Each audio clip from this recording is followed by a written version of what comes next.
Members, at our May 9th, 2016 board meeting, the board approved 80 hours of temporary help with Miss Cheryl Lombardo in the Water and Sewer Department to assist with commercial billing.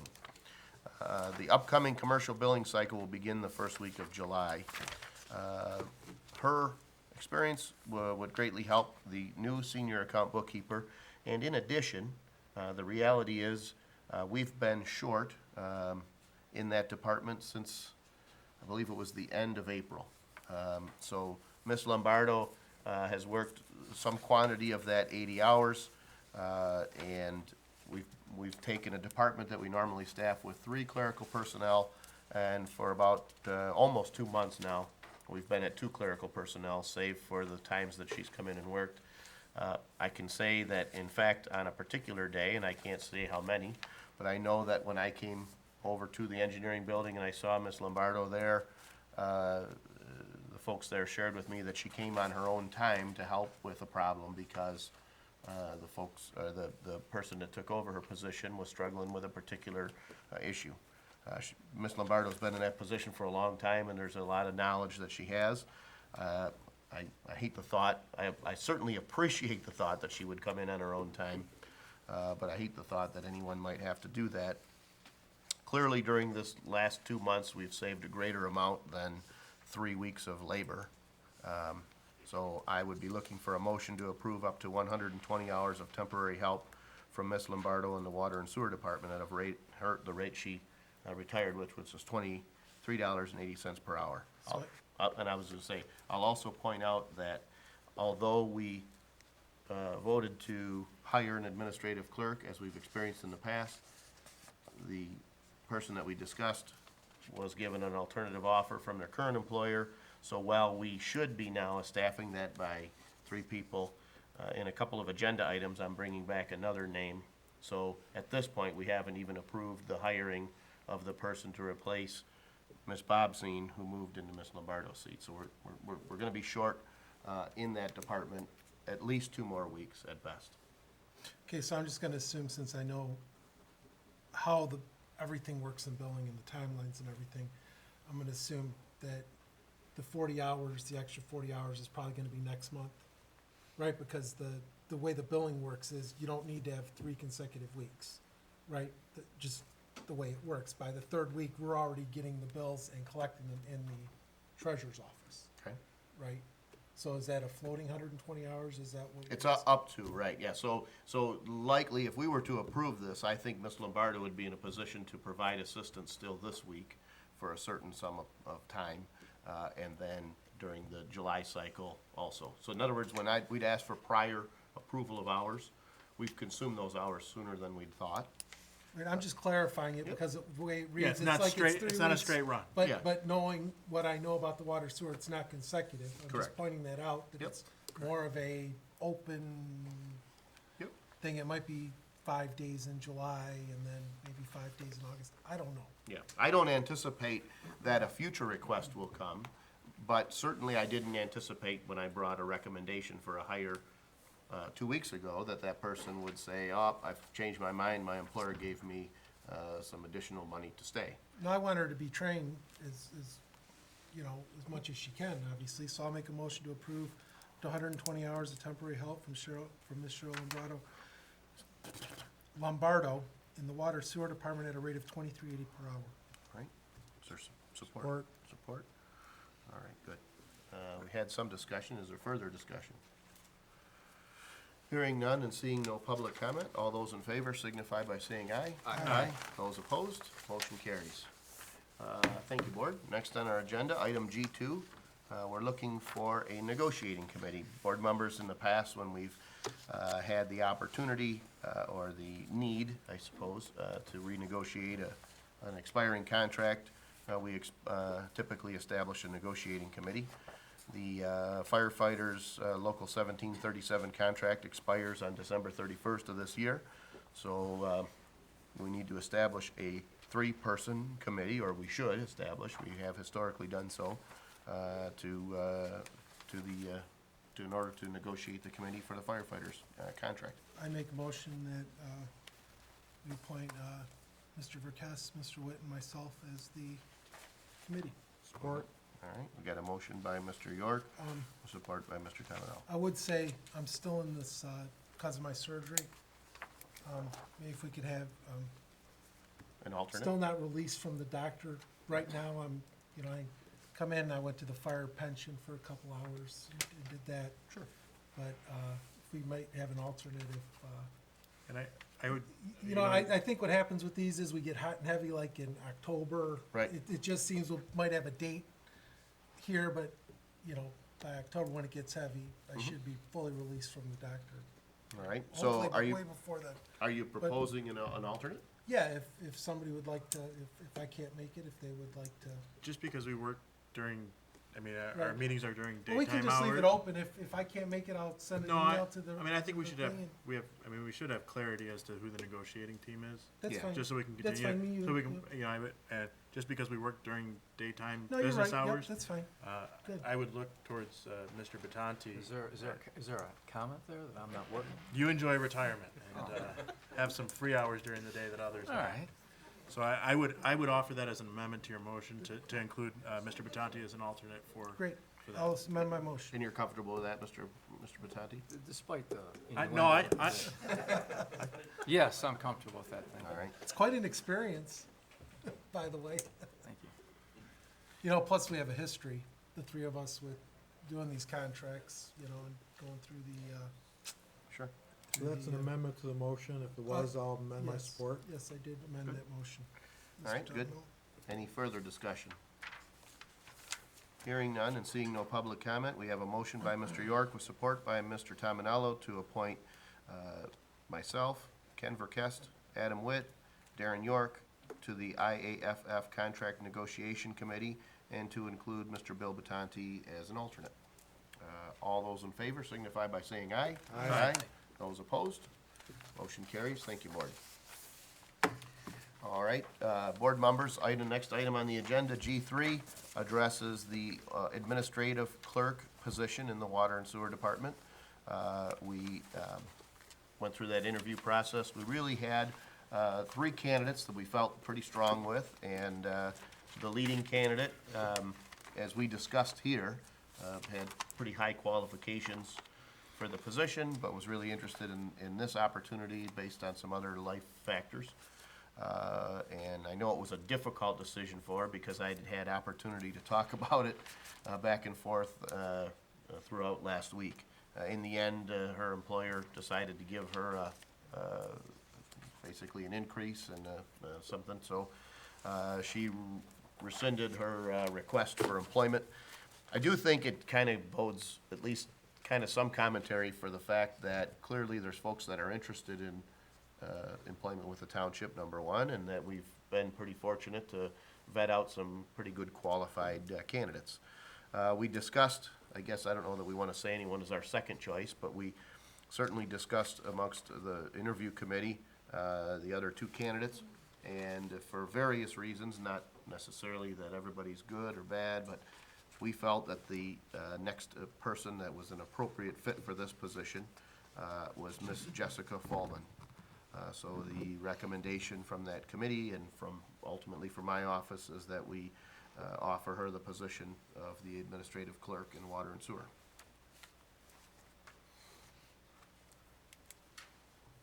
Make a motion to hire Miss Jessica Fullman for the position of administrative clerk of the Water Sewer Department at a rate of $17.80 per hour, plus benefits as outlined in the ASME collective bargaining agreement, subject to the completion of a successful 90-day probationary period. Is there support? Support. All right. Got a motion by Mr. York with support by Mr. Brado. Discussion, board members? I thought that other lady was overqualified. I think I mentioned that, to you. Yep, she was, and I think I was she, surprised that she was gonna take the job, yeah, being a CPA. yeah. Any other discussion, board members? Hearing none and seeing no public comment, all those in favor signify by saying aye. Aye. Aye. Those opposed? Motion carries.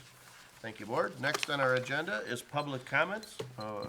You can comment on anything you'd like. We ask that you limit it to 5 minutes in length, and there is no limit to the subject matter that you might bring forward.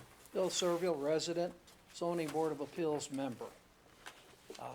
Our last meeting, we had a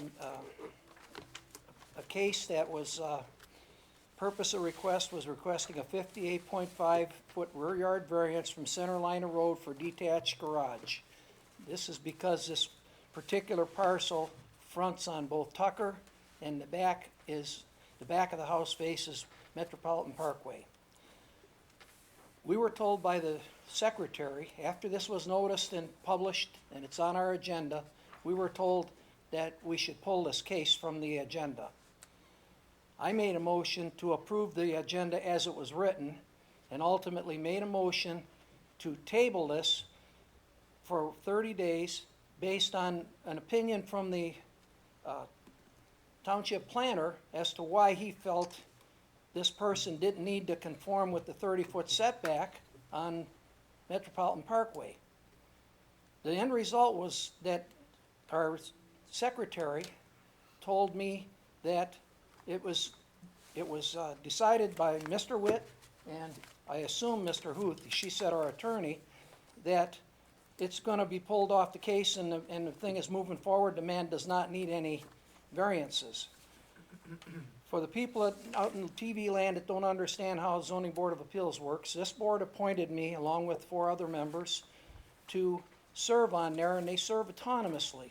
We're guided by the state law, and we're there to grant variances to our ordinance book, which is this.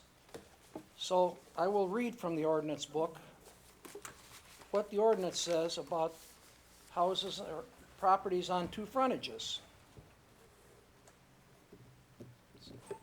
Bear with me for a minute here. Section 12.08, multiple road frontages. The placement of all buildings on corner lots and lots having frontage on 2 or more streets shall observe the required front yard setback from all abutting streets.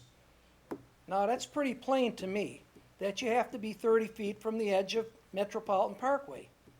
So I asked for clarification. Maybe the planner is smarter than me and he knows something I don't know. I'm only going by this book. The planner sent a message through our the ZBA secretary that it was past practice. Now, I don't know how past practice would come into play here at all, but even if it did, I went on Google Earth and I looked, and there's not a single property that abuts the beach highway that's not set back quite a ways. And some of them were built fairly recently. Prentice Point Apartments is 30 feet at least, maybe 50 feet to the first building. I'm assuming they went through the planning commission that Mr. Tominello sits on. If they were able to go 4 feet away from that road, I think they'd have put another building in there. It's all about density. So I guess what I want to know is the ZBA autonomous or not? And we had a second case where a person was written a ticket after the ordinance was changed, and he complied after the change, and yet the case was taken to court. It's ludicrous. And when we questioned the person that's serving as our building official, he said because the lawyer told him he had to pursue it. Now, the township always has the option of not pursuing an ordinance violation. What the purpose is to get things settled. And he complies, so why drag the guy through all of this? Because of that, there was a motion made that I supported to refund the man's money, which I think is the right thing to do because he shouldn't have been before us to start with. But again, why is the board and the attorney interfering with an autonomous board? I won't wait for an answer. Thank you. Thank you.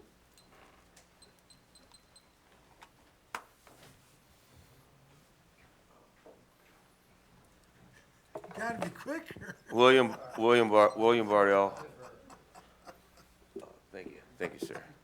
William Bardell, 19-year resident, new kid on the block, new breed, taxpayer. I just want to talk a little bit about, last week I gave you a full colored picture with arrows and everything on it, kind of like that movie Alice's Restaurant. And about Landscape Services and Company. And while everybody, I know 4 out of 7 voted for it, I kept my zipper shut, I kept my trap, my pie-eating hole shut, and I didn't say nothing. I figure, okay, we'll free up the building department, Cinderella story, and let the building department do their job, since they've always been behind, and they've been behind since came out of Highland Park General Hospital when I was born in 1959. So they've always been behind. So anyway, so I kept my trap shut. So I gave you guys a picture of one of the 12 pictures. And like I said, that was a yardstick, that was not a ruler. And needless to say, after I took all those pictures and I showed you guys one of the 12, the lots were cut. Now, in my little thing here, date requested 4/4/16 for Landscape Services, it says that within 1 to 2 days they will return and cut any tag property still in violation. Okay? It was 37 days. I cannot defend 37 days of turnaround to the residents when we're paying $800 a week. I can maybe defend 4 or 5 days when we're paying for 1 to 2 days of a turnaround. But I can't go to bat for 37 days. So, like I said, the song, Archie Bell and the Drells, tighten this stuff up. We're paying $800 a week for this junk. They need to tighten it up. The other thing I want to talk about is we got a lot going on as far as what's happening with the Public Works Commissioner. You're going to hear a lot from all sides. And I want to also let you know there's more than 2 people that are going to be running for this position. So I invite everyone to do their homework on the other candidates that are running for the Public Works Commissioner. And also, you're going to hear a lot about this Flint water crisis. The hens are going to be coming out to roost, and you're going to be hearing a lot about it. And with that being said, I would like to invite everyone to please, if you haven't, or visit it again, SaveLakeSt. Clair.org or Save Lake St. Clair on Facebook, and get involved. And we all love our lake. We all love to bass fish in our backyard if you're on the water. And we all love our lake, and we want to make it better. We're not trying to bust the chops of the marina owners. We want to make our lake better. We want to stop all the dumping. Mr. Snyder's 30-point plan for our lake for 30 years, their 30-year plan, says nothing about stopping dumping human poop in our lake. So he dances around the issue, so you got to do a lot of reading and a lot of research. And I'd like to once again invite everyone to check out SaveLakeSt. and Save Lake St. Clair Facebook. Thank you. Have a wonderful evening. Thank you. Good evening Supervisor Vercast, Adam, elected officials, Attorney Huth, Dave, and most importantly, what's left of you guys. I salute you. The residents of Harrison Township. In the audience here is my aunt and uncle. They've been 40-year residents. I could throw a stone and hit their house. Their house is right down Elmite. And I remember growing up here, coming to actually and playing in the grass out front. So my name is David Van Ash. I'm running for the 10th District, Congressional District here in Michigan. I'm a lifelong Michigan resident. Not all the candidates running in my race can say that, so I like to say I'm made in Detroit, pure Michigan. Born and raised in St. Clair Shores, youngest of 5 children, come from very humble beginnings. Unfortunately for me, my parents got a divorce when I was 5 years old, so my mom took care of us, and I had to learn early on what hard work and discipline is. I started a paper route at 12, delivering the Macomb Daily, and as well as pushing a lawnmower. I graduated in 1987 from Lakeshore High School, ironically, the same high school as our sitting Congresswoman, Candace Miller, who's resigning, who I'm running for her seat. When I graduated high school, I wanted to serve our country, so I joined the Air Force. I went from E1 to Air Force One over a span of 27 years. Half my career was enlisted. I was a munition system specialist. I'd like to say we put the force in Air Force. Anything went boom, I inspected it, bought it, maintained it, did everything with it. In 1999, I wanted to get out and pursue my education, so I went to ROTC, did a 2-year program. I completed it in less than 18 months at the University of Utah. I came back in, commissioned officer, second lieutenant. I was an acquisitions contracting officer. Did that for some years and then did a good job. I was an exec officer. My commander rewarded me by sending me to the prestigious Naval Postgraduate School to get my MBA in Monterey, California. After graduating from there in Monterey, they sent me to Wright-Patt Air Force Base. I like to say the state below Michigan. It was in Dayton, Wright-Patt, if you guys don't know where it's at. The first program they gave me to manage, very challenging, AC-130 gunship. At the time when I took it over, the AC-130 gunship was the most used plane on GWOT, Global War on Terrorism. It was 18 months behind schedule, $11 million over budget. Under my leadership, I got the sensor ball delivered and outfitted with the AC-130 gunship in less than a year and saved our taxpayer millions of dollars, something that none of my opponents can say. Then I was rewarded to take on our Battlefield Airmen Special Operations Program. Another cool program I worked on was a small miniature UAV. You guys might be aware of the Predator Global Hawk, but might not be aware of BATMAV. Our special ops forces, they go into the mountains of Afghanistan. It's all about weight.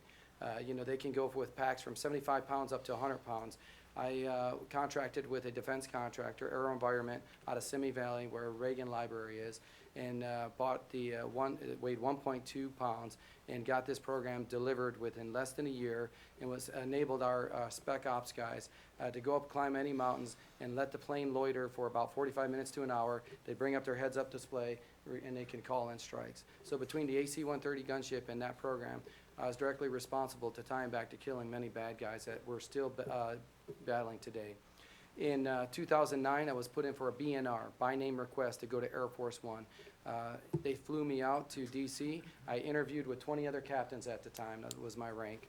By the grace of God, they narrowed it down to 5, flew me back out, and then in May of 2010 at PCS, Permit Change of Station, to Andrews Air Force Base as a mission director. By March of 2012, when I got promoted to major, I was the chief mission director. What that meant is I went to the White House.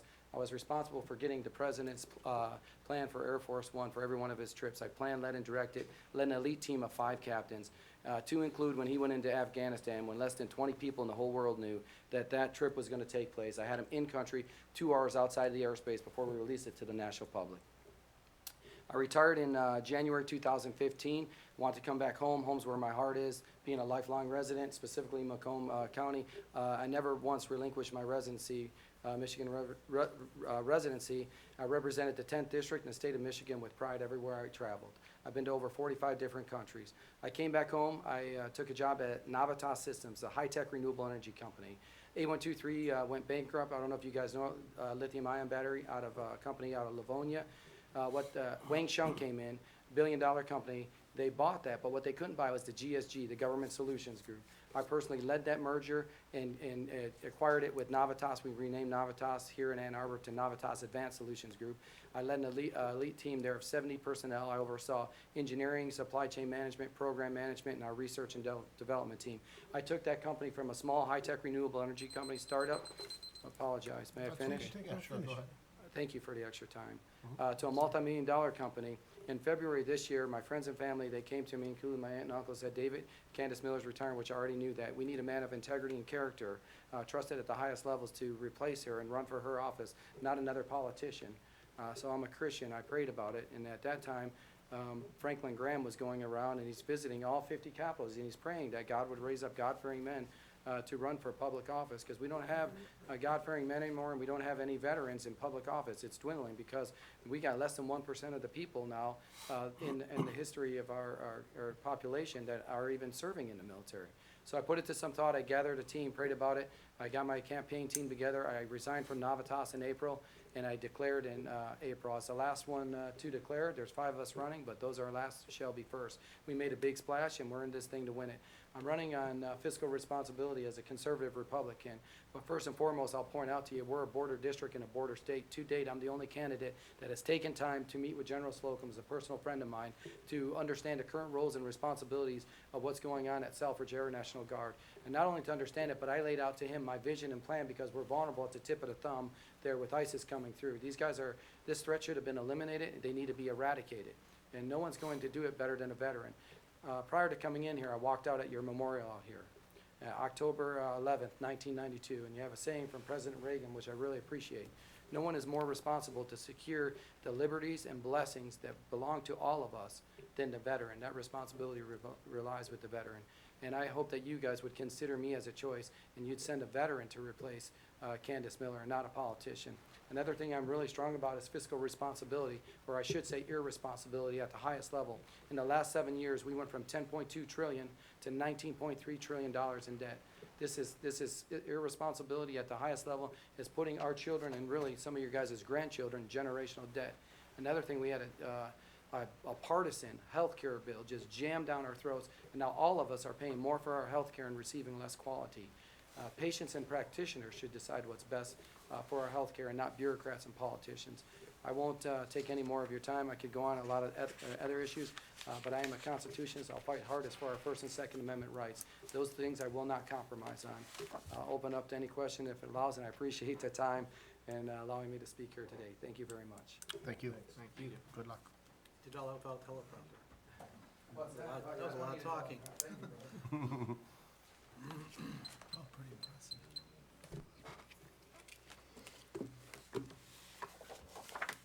That was David Van Nash, just to reiterate his name again. Nice presentation.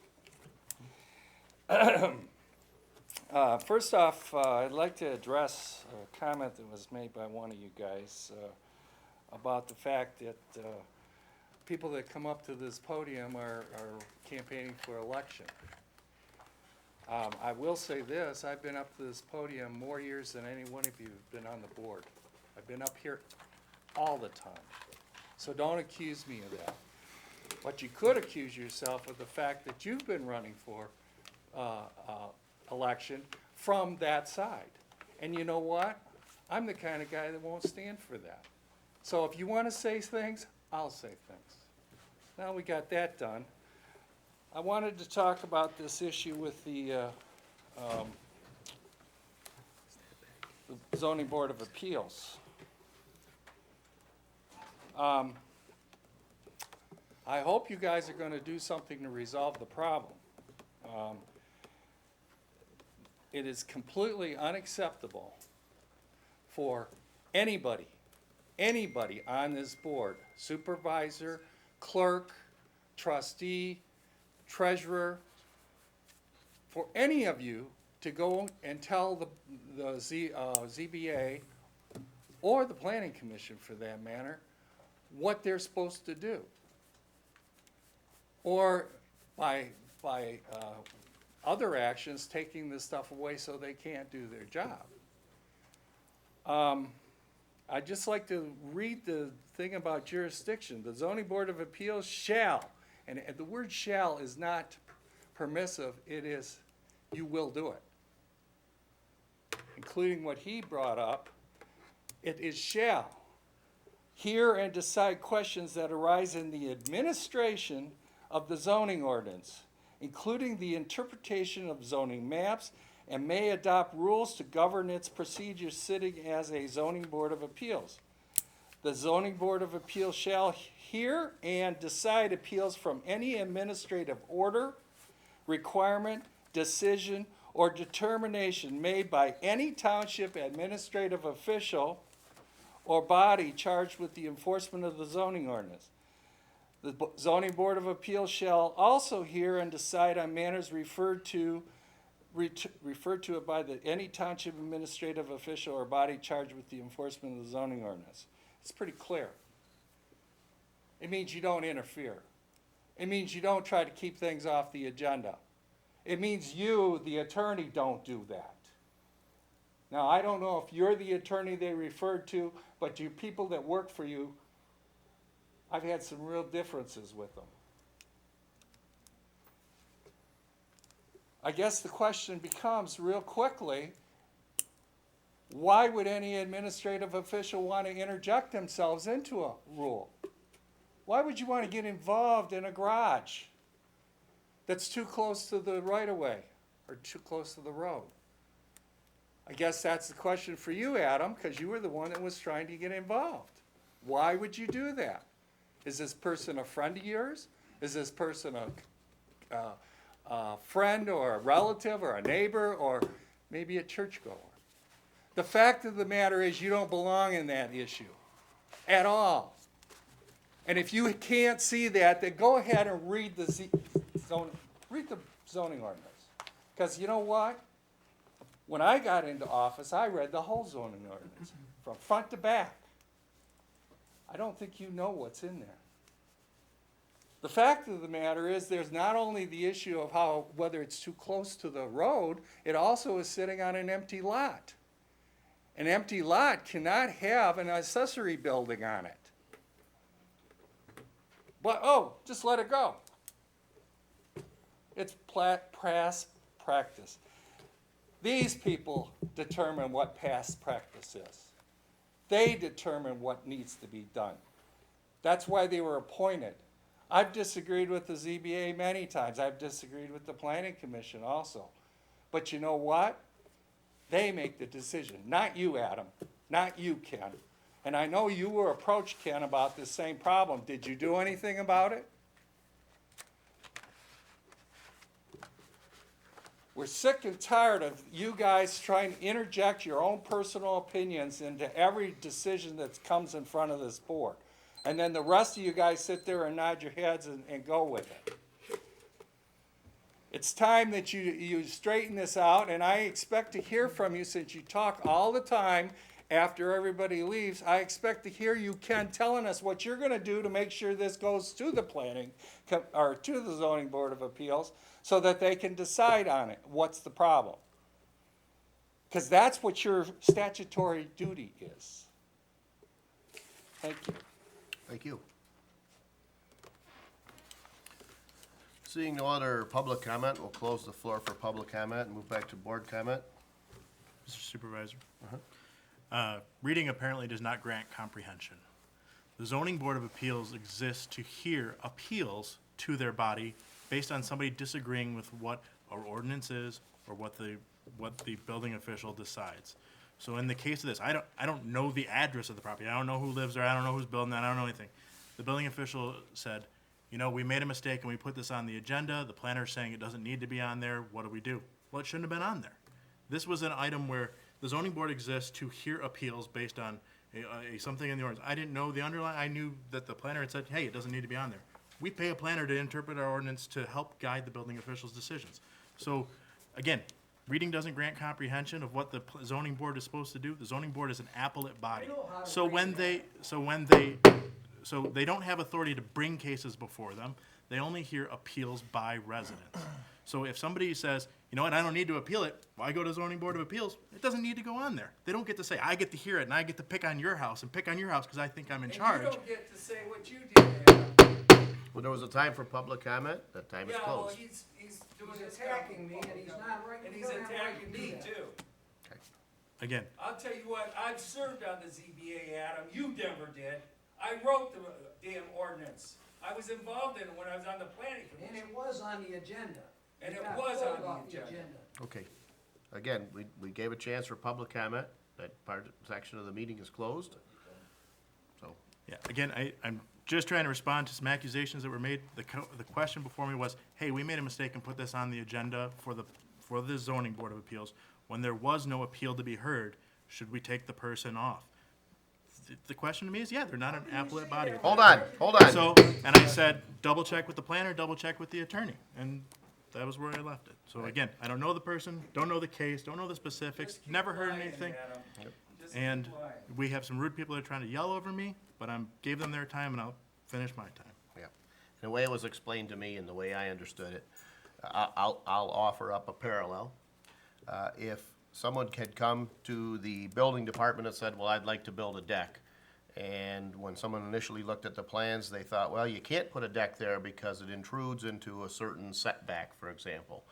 So in good faith, the building department says you'll need a variance in order to build that deck.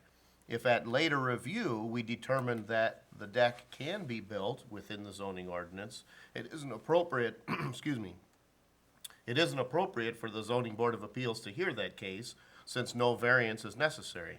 So as it was explained to me, the initial interpretation by our building department was that a variance was necessary. After further review by other professionals on our staff, they believed that a variance was not necessary. And so it only seems fair to allow the person to proceed with their project and issue the permit as requested without causing them any unnecessary delay and additional expense at the rate of $400 to be heard by an appellate body that ultimately wouldn't have the authority to grant a variance because one wasn't necessary. So that's the way I understood it. Likewise, likewise, I do not know the individual. I couldn't tell you the address, so that's the best I can answer that question. I'm gonna bring this at the next meeting, but based on what you said, and I agree with what you said, if it doesn't need to be, then you give him his money back, right? Right, if it's, becomes in compliance after the fact. The other case on that was a gentleman who we all know, I won't get into his name, but I'm gonna bring it as a refund the next meeting. And this is very, I couldn't even believe what I heard. The gentleman was ticketed. He was taken to district court. In the meantime, the ordinance book, or the whatever ordinance book that we have changed, that came out in November. So at that point, his project, his hoist, became legal.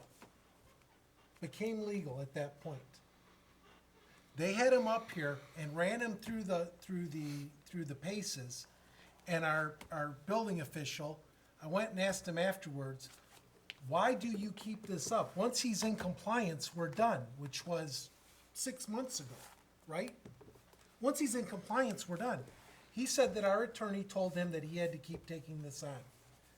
And I don't know if that's true, I don't know if it's not true, but if that's the case, we need to change whatever's going on over there. And just to. Because that point- just, I mean, that just lacks common sense to me. I- If you have somebody, and it doesn't matter what it is, I don't care, whether it's a garage or a this and that, the ordinance changed or whatever, it became compliant, I don't know how you keep the person in court at that point. As a point of clarification, what he said to me, and maybe part of it got lost out over the phone or something like that, but he had said he had a judicial order from the court to take it to ZBA. So at that point, the attorney said, you have a judge that told you to take it to ZBA, take it to ZBA. Well, that wasn't what happened, but. That was the way it's That- explained to me from that's the several way he parties. explained it to you? From several The way it was parties. explained to me that night, that was probably after we talked, was that, the person who was getting the ticket administratively in the little, you know how they meet prior with our attorney, and it wasn't our attorney, it was apparently the city of Mount Clemens attorney was there that day. Mr. Lytle said, could I just, take this to the ZBA? And they all agreed on that. But it still doesn't change the fact that on that day, he was in compliance. That day, they never saw a judge, they never went in front of a judge at all. Maybe judicial order is not the right word, Right, but right.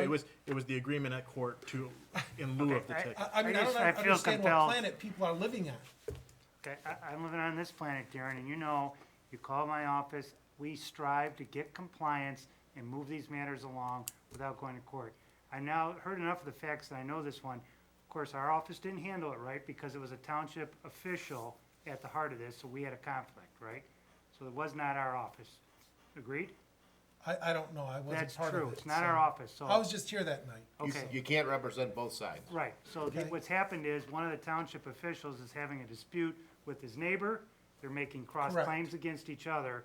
The township official, as I understand it, was written for something and the code changed, but he could have been written for the other segment of the code that didn't change. So all in all, still likely, by most eyes, a violation, so the neighbors are trying to work it out. Wasn't our office, but it was the judge who said, here's how I think it should work out. We always, Darren, and you've called and said, I don't know how you're getting to a resolution, it seems like you're working hard to get to it. Try to get to it without getting through the court system, but that one, we lost control of it because of our conflict, wasn't our office, and that was the issue there. I mean, just a simple fact was, you know, everybody sat here that night, our pseudo building official, everybody sat there that night and said that he's in compliance. He was in compliance with one aspect of the code, he was out of compliance with another very Nobody obvious- mentioned that. With a very obvious Nobody aspect of mentioned the that code that that night. they didn't write, that they could just, it would just cause more paperwork, rewrite them for the other section without getting compliance. The idea was get the neighbors to go along with something here to stop this back and forth between the township official and the neighbor and get to something that they can live with. That's what was going on. Well, nobody mentioned that Okay. other part. They were just saying the one party's in compliance, so if you were a bystander, right? It sounds different than what you're saying tonight. Right. Right. It's important also to know that this case has probably, at least from my knowledge, 9 months to a year of history. And there are other matters that surround this. And I think Mr. Huth's point is ultimately, and certainly our point, the majority of issues that we have relative to ordinance enforcement, I don't know if it's a majority. Certainly many of them are driven by neighbor disputes. I spent an hour in somebody's backyard I get today. it, I get it. Issues relative to, well, you should write a ticket for this, write a warning letter for that. As soon as those letters go out, that person's looking for anything they can find at their other neighbor's house. So unfortunately, at the root of a lot of these things, you know, are other issues that precede all of this. But when someone comes forward and says, well, okay, I'll repair issue A on my property, but I want to make sure that you understand that issue B on this neighboring property is out of compliance, and I expect you to take the same level of action on that. And we do find ourselves sometimes really caught in what's ultimately the middle of a neighbor-on-neighbor dispute. And But that's in all this I can say case, about but in that. this case, you know, we had a situation where something's been in this hoist has been in the guy's yard for like 30 years. It's like, why? The neighbor moves in a couple years ago, right? He's been doing this for 30 years. It's like, But I it's mean, important now to all of a sudden, understand. if you're in front of ZBA because your hoist that's been there for 30 years is now illegal. No, what happened is, That's all neighbor I'm A saying. complains about neighbor B, so neighbor B says, I was content with this, but now I want this enforcement to occur. And here's the problem. There are countless ordinance violations in most communities, certainly ours included. In some cases, neighbors are content with the scenario. The example I use most frequently is parking on a vacant lot. In a lot of our waterfront districts, there's a vacant lot there. All the neighbors say, look, you know, the senior couple that lives there, they can't cut the grass. Hey, look, when we have friends over, there's really no off-street parking. So do you mind if we use that lot and we'll mow the lawn for you? Sure, no problem. It all works out. Everybody's at peace. Well, if I go over there on a Saturday and write a ticket because there's cars there, I've disrupted what those neighbors have come to appreciate as a peaceful existence. So ordinance enforcement is frequently driven by complaints. And the first complainant isn't the one we're talking about here. The first complainant is ultimately now the person who's the second person receiving enforcement. So there is a lot of history to this. It runs deeper than just this one case. I've been talking about it, like I said, for probably a year now. No, I was here just listening, and I was, you know, obviously there's more information that wasn't brought up that night, which ties everything in that makes a little bit more sense listening to Mr. Ruth than sitting there that night. That's all I'm saying. Understood. You know, at the same time, we shouldn't be going after someone with a 30-year hoist. Yeah. Well, if it's a violation, it's a violation. If someone points out a violation, whether it's been at my home for a week or a month or a year or 10 years, if they say it needs to be enforced, it needs to be enforced. That's true for all of us. Make a motion to adjourn? All right, Does is anybody there else have any support? comment? Any further comment, or, no? Was there a motion to adjourn? Is there support? Motion to No adjourn. support? Support? Sure, come on. Good. All in favor? Aye. Those opposed? Motion carries. Thank you, board. Well, no, my point is that 30 years ago, right? Yeah. Somebody got a permit, right? Hold on, Bill. I'm talking to Darren. Don't just wait. But you know what I mean? You know what I mean? If you get a permit for your